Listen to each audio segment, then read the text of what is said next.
Guys, I came down to shoot some hoops, but the court was packed. Okay, I shot, I got four in.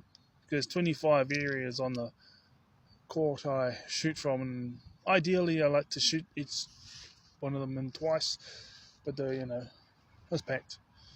Bunch of kids. It wasn't adults. Well, there was adults there, but there was more like watching. So after I got four hoops in, I just left the kids.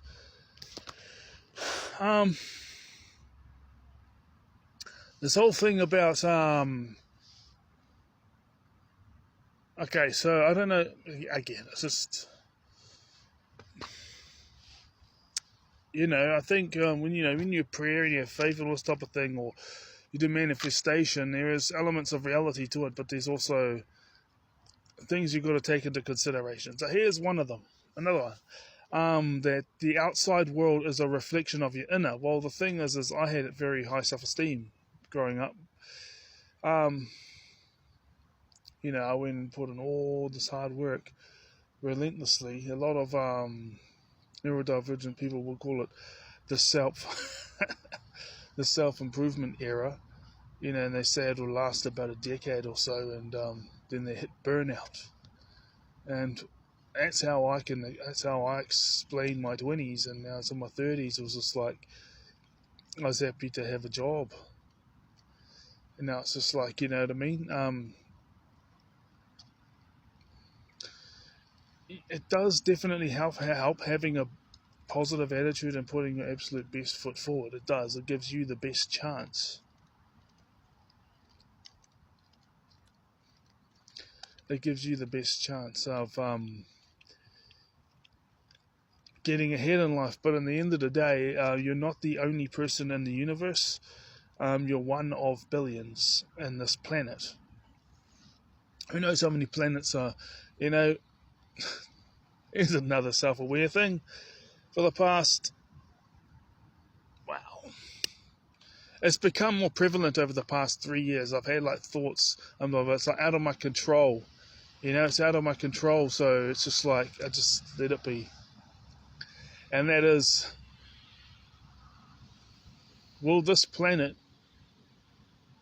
smash into a much bigger rock and become extinct? And you think about all the work that people have put in, all this type of thing, I mean, I used to just say God, or we always wake up, but once I hit my like mid-30s, it came to the point where I was like, Another thing you got to keep into mind is this. This is why I have to absolutely put my mental health,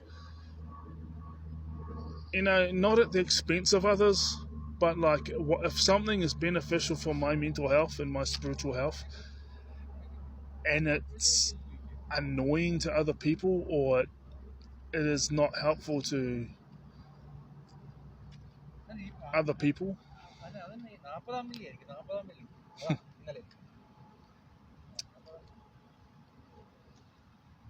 yeah,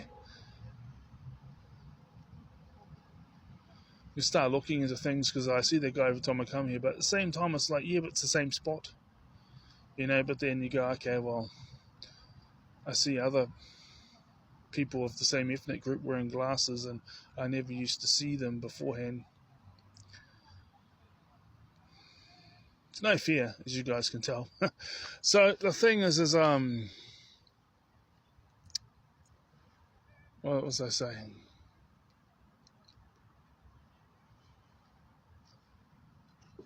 So scientists used to say that an average life of someone with autism is 36.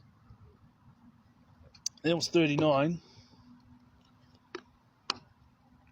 But for someone who has high functioning autism, and the reason why I say that is not because I'm not autistic and I don't have all these problems. I do, and so does every other high functioning autistic. But it's like I'm validating. I can't say I have the same experience as someone who's on level 3, or I don't know if they know that they have a disability, or I don't know if they But we don't know what they think unless they can talk to us. You know, people used to say, well, you know, it's the ones who know that they have it are the ones that will struggle with self-esteem and struggle to get help. There was a couple of times where it was like EIT holidays when I was doing my degree, and I had one of my kapaka tutors was in taking care of high support needs adults. You know, they're adults, but you know, like they're high support needs. And if everyone around them was not like you know, praising them all the time, but just like respectful to them and kind and stuff, and their routines were in place, hard out, then yeah, that would be the best result. But they weren't walking around like smiling and laughing all the time. It'll happen every here and there, but not really.